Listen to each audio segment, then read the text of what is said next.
came to the attention of the resistance, and they thought she might be useful because she was getting a lot of admiration, a lot of messages from German officers in the audience, and she was getting invitations to dinner.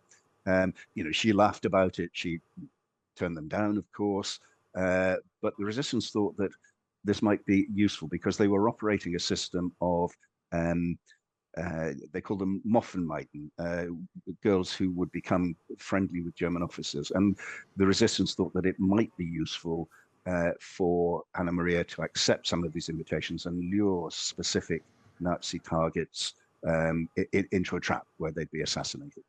Journalist and author Martin Sixsmith is here to tell me an extraordinary tale of World War II heroism and about the extraordinary way he came to hear about it. In the darkest days of the Nazi occupation of the Netherlands, Anna Maria van der Vaart sheltered Allied pilots, gave refuge to persecuted Jews and participated in audacious acts of sabotage.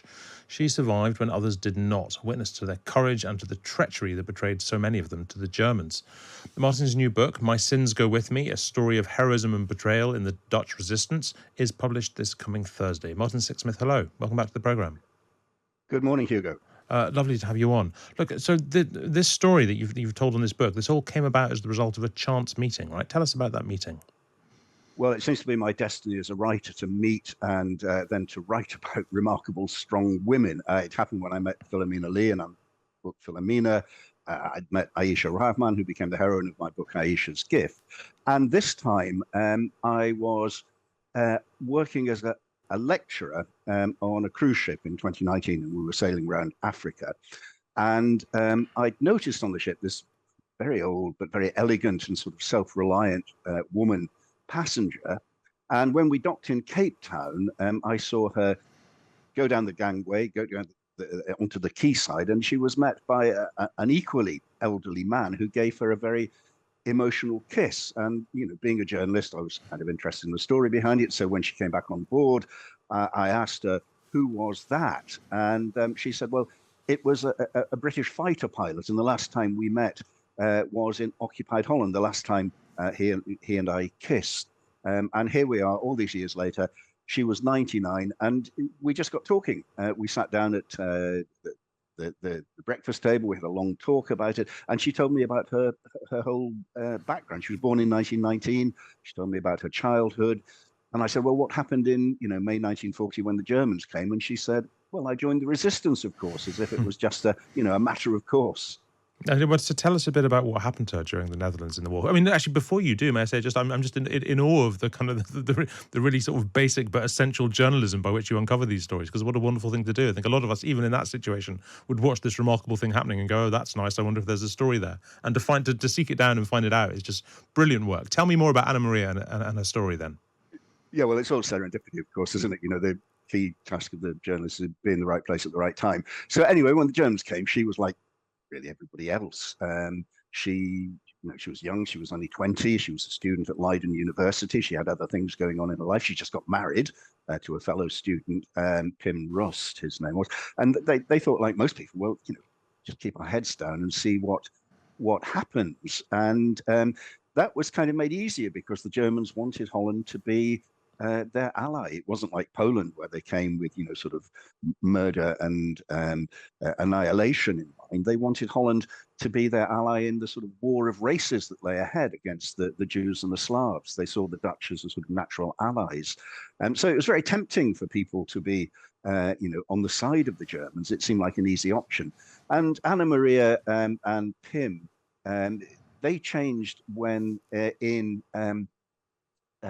early 1940, the Germans started to crack down on Jewish employees at universities, and they made Leiden University, where Anna Maria and Pim were students, fire all their Jewish employees. And she and Pim went on a demonstration. They went on strike to protest against what was being done by the Nazi authorities. And the Germans came in and closed down the university. And as a result, she and Pim were radicalized, I suppose we'd say now, and they decided that they had to do something. They couldn't let this just happen in their country. So they started distributing underground literature. They distributed a newspaper called De Waarheid, the truth. And eventually that became quite a sort of dangerous thing to do, because the Germans declared that it was a capital offense to be caught with resistance literature. And that's where it started. But from that, sort of fairly run-of-the-mill activity, it blossomed into this really sort of remarkable resistance career that she and Pym had. Well, I mean, sorry to interrupt, but it must have been sort of, I mean, obviously it's immensely dangerous being in any resistance against the Nazis, but being in the resistance in a country as well, where, as you say, quite a lot of the population supported the Germans, or at least went along with the Germans, you're kind of like making an enemy of a lot of your own countrymen as well, right? You are, and that's one of the aspects of this story that really fascinated me. That we have this great heroism on the one side of the resistance members who were willing to sort of lay down their lives for the cause, but on the other hand, you have many more Dutch people who were willing to collaborate, who were willing to buy the Hitler myth that Holland was a natural ally of Germany, that we were fighting the common enemy, the Bolsheviks.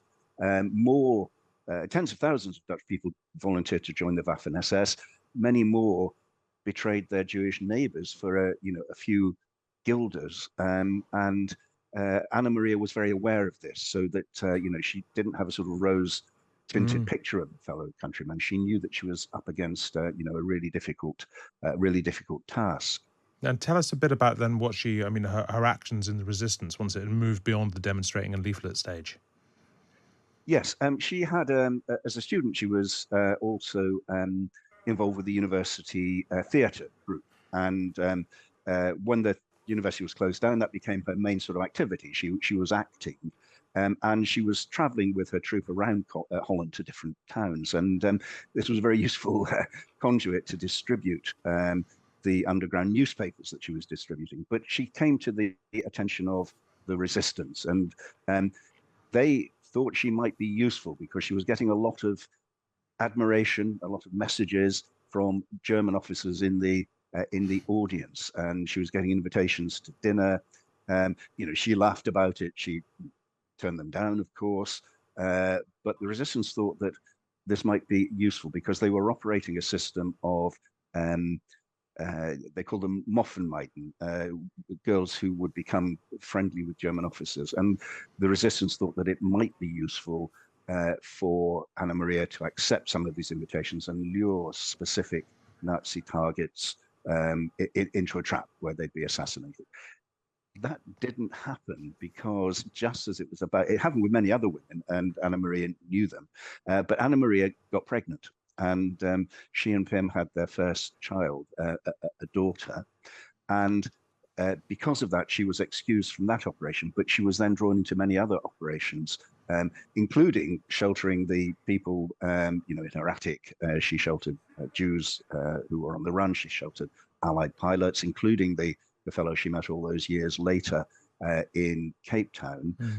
And that's partly why she's now honored on the Wall of the Righteous Among the Nations at Yad Vashem in Israel.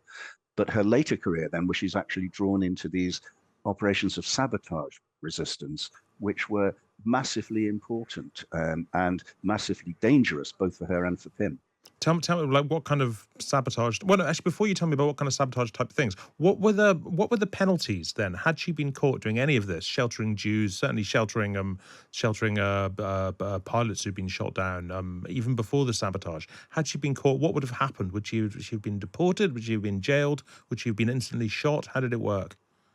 She would be deported, she would be sent to jail, and the end result would almost certainly be a death sentence. Yeah. But she was involved in a very important operation in the resistance, which was providing false papers for persecuted Jews and resistance members and Allied pilots on the run. And they had a certain amount of success with these false identity documents, but they were up against a real problem, which was that the Germans had compiled very detailed records of all of Holland's Jews with their names, their addresses, and their contact details. And they were using these records to track down people as part of the mass arrests and the deportations to the concentration camps in the East. So the resistance decided that they had to destroy these records, and they were held in the Central Registry Office in Amsterdam. But the man who led the operation, a fellow called Willem Arondeus, was a pacifist, and he insisted that we can't just bomb the place because it will kill a lot of innocent people. So he came up with this absolutely remarkable, daring plan that he and 12 others would dress up in Dutch police uniforms. They'd blag their way into the Central Registry Office. They'd round up the guards. They'd give them a powerful sedative. They had medical students with them to give these injections, put them in the garden while they burned down the records. And it worked, essentially. They destroyed a lot of the records. But unfortunately, and this was a story which was endemic in the resistance, there was a traitor in the resistance cell, and all of them were betrayed to the Germans. All of them were arrested. 12 of them were executed. Another 6 were kept in jail awaiting execution. And by this time, Anna Maria had become close to a very charismatic, very handsome, dashing resistance leader, a man called Hans Kreisel. And he said, we can't just let our comrades, sit there and be executed. We have to do something to try and rescue them. And he came up with this amazing plan. And he got hold of a black Mercedes, which was the same model as a German staff car. Anna Maria came up with a plan to find some German uniforms. She knew the dry cleaner who was dry cleaning the SS uniforms, and she got him to give her 2 uniforms. So Hans Kreisel and another dressed up in these German uniforms. Hans was going to be a captain in the SS. And they just drove up to the jail. Hans, who spoke fluent German, walked in and said to the warden on duty, I need prisoner A and prisoner B in the back of this car. And if they're not in my car within 5 minutes, you're in big trouble. And amazingly, these guards, used to obeying orders, brought out the 2 resistance men, put them in the back of the car, and Hans drove off. It's magnificent. It's a movie. Look, Martin, we're nearly out of time, but before I let you go, what happened to Anna Maria after the war? How did she live the rest of her life? She survived amazingly. She remarried after the war. She married a Dutchman who was posted to England, and sort of slightly counterintuitively, she lived in Worthing in Sussex. So it was quite easy for me over the next few years after 2019 to go and interview her, and I got the whole tale of what had happened to her. She was almost at the point of reaching the end of her life. She was sent into a retirement home. And very sadly, 2 months before the book will be published, she died at the age of 104. But her family still live there, and I think it's absolutely amazing that her story is now being told in this remarkable book. What a story and what a life. Thank you very much indeed, Martin Sixsmith. Great pleasure to speak to you, as always. And My Sins Go With Me, a story of heroism and betrayal in the Dutch resistance, is published this coming Thursday.